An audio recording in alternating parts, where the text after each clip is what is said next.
வெண்ணிலா வந்து காவேரி வந்து போயிட்டுருக்க காவேரியை மடக்குறாங்க. காவேரி கிட்ட வந்து வெண்ணிலா வந்து சொல்றாங்க, "இந்த மாரி விஜய் எனக்கு தான் சொந்தம். நீ டைவர்ஸ் பண்ணிட்டு போயிடு" அப்படின்னு சொல்றாங்க. அத கேட்ட காவேரி செமையா டென்ஷன் ஆயி, யார டைவர்ஸ் பண்ணிட்டு போணும்? இங்க பாரு தேவையில்லாததெல்லாம் பேசினா அவ்வளோதான்" அப்படின்றாங்க. "இங்க பாரு எனக்கும் விஜய்க்கும் கல்யாணம் ஆக போகுதுன்னு" சொல்லிட்டு மிரட்டுறாங்க. "உன்னால முடிஞ்சா நீ பண்ணி பாரு" அப்படின்னு சொல்லிட்டு காவேரி வந்து சவால் விட்டு போறாங்க. இத பார்த்து வெண்ணிலா செமையா கடுப்பாறாங்க. அடுத்து வந்து வெண்ணிலா வந்து செம டென்ஷனா இருக்காங்க. அத பார்த்த ராகினி வந்து என்ன ஆச்சுன்னு கேட்குறாங்க. நடந்த விஷயத்தையெல்லாம் வந்து வெண்ணிலா சொல்றாங்க. அதிர்ச்சி அடைகிறாங்க.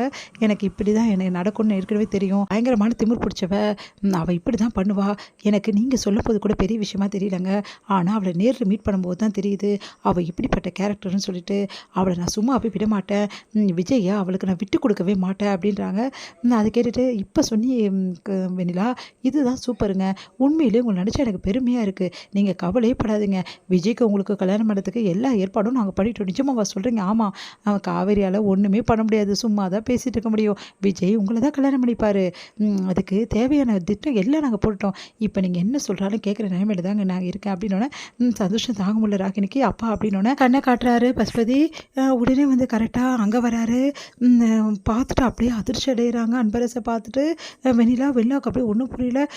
உடனே வந்து "நீ டென்ஷன் ஆவாதம்மா, என் மேல தான்மா தப்பு" அப்படின்னு சொல்லிட்டு நடந்த விஷயத்துக்காக அன்பரசு வந்து மன்னிப்பு கேட்குறாரு. "இங்க பாரும்மா, நீ டென்ஷன் ஆவாத. அன்பரசை வச்சு தான் இங்கே காரியத்தை சாதிக்கணும். உன்னையும் வந்து விஜயும் சேர்த்து வைக்க போகிறவரே அன்பரசு தான்" அப்படின்னு சொல்லிட்டு சொல்கிறாரு பசுபதி. அதை கேட்டு அதிர்ச்சி அடைகிறாங்க வெண்ணிலா. இவங்களால தான் நான் இவ்வளோ கஷ்டப்பட்டேன். என் அப்பா அம்மாவை இழந்தேன். இப்போ இவரே கூட்டு வந்து வச்சுருக்கீங்களே அப்படின்னோடனே, எல்லாம் காரணமாக தாம்மா. நான் உன்னை எப்படியாவது வந்து விஜய் கூட சேர்த்து வச்சிடறேம்மா, நீ கவலைப்படாதம்மா" அப்படி சொன்னோன்னே அப்படியே அதிர்ச்சியாக பார்த்துட்டு இருக்காங்க வெண்ணிலா. அவங்க மாமாவும் வராரு. எல்லாரும் சேர்ந்து ஒரு பிளான் பண்ணுறாங்க. அதன்படி விஜய்க்கும் உனக்கு கல்யாணம் பண்ண போகிறோம். எந்த பிரச்சனையும் வராமல் இருக்கிறதுக்கு ஒரு ஐடியா பண்ணியிருக்கோம் அப்படின்னோடனே அதிர்ச்சியாக கேட்குறாங்க. "நீங்கள் என்ன சொல்கிறீங்க?" வெண்ணிலா கேட்டோன்னே வந்து வெண்ணிலா கிட்ட பிளானை பற்றி சொல்கிறாங்க. இந்த மாதிரி விஜயை வந்து மாட்டி விடணும். அதுவும் விஜயை வந்து நம்ம மாட்டி விடணும்னு பண்ணல, சும்மா மிரட்ட போகிறோம் அவ்வளோதான். அப்பா அம்மா வந்து ஆக்சிடெண்ட்டில் இறந்து போனாங்க இல்லையா, அதுக்கு காரணமே விஜய் தான் அப்படின்னு சொல்லிட்டு நம்ம மாட்டி விட போகிறோம். வேற ஒன்றுமே கிடையாது அப்படின்னோடனே அதிர்ச்சி அடைகிறாங்க. "இதுக்கு நான் ஒத்துக்க மாட்டேன்" அப்படின்றாங்க வெண்ணிலா.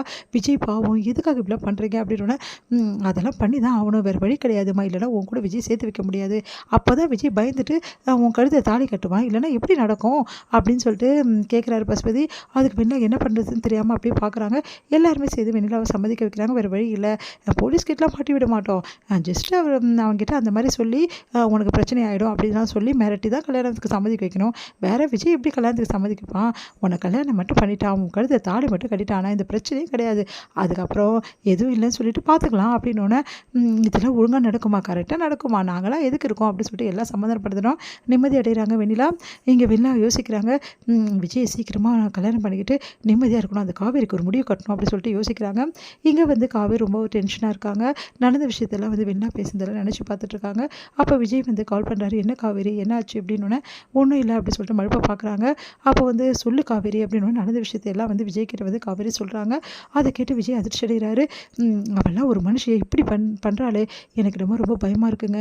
இந்த விஷயம் சீக்கிரமாகவே முடியாதுன்னு தோணுது. நம்ம 2 பேரும் வந்து ஒன்றா வந்து சேர்ந்து வாழ முடியாதுன்னு தோணுதுங்க" அப்படின்னோடனே அதிர்ச்சியாக, "என்ன காவேரி இப்படிலாம் பேசுகிற?" "இல்லைங்க, வெண்ணிலாவோட விஷயம் நாளுக்கு நாள் பெருசாகிட்டே இருக்குது. எனக்கு ஒன்றுமே புரியல. இது எங்கே போய் முடிய போகுதுன்னே தெரியல. வீட்டில் வேற அம்மா ரொம்ப கோவமா இருக்காங்க. இதனால் என்ன நடக்க போகுதுன்னு தெரியாமல் ஒரே குழப்பத்தில் இருக்குங்க. இங்கே பாரு காவேரி, நீ அப்படிலாம் யோசிக்காத. குழந்தைய பத்திரமா பார்த்துக்கோ. நீயும் இப்போ சந்தோஷமா இரு.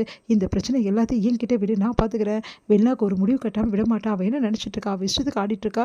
அவளுக்கு நான் கட்டுற முடிவு, நீ கவலைப்படாத" அப்படின்னோடனே, "பிரச்சனையை முடிச்சு வைக்கிறேன் காவேரி" அப்படின்றாரு.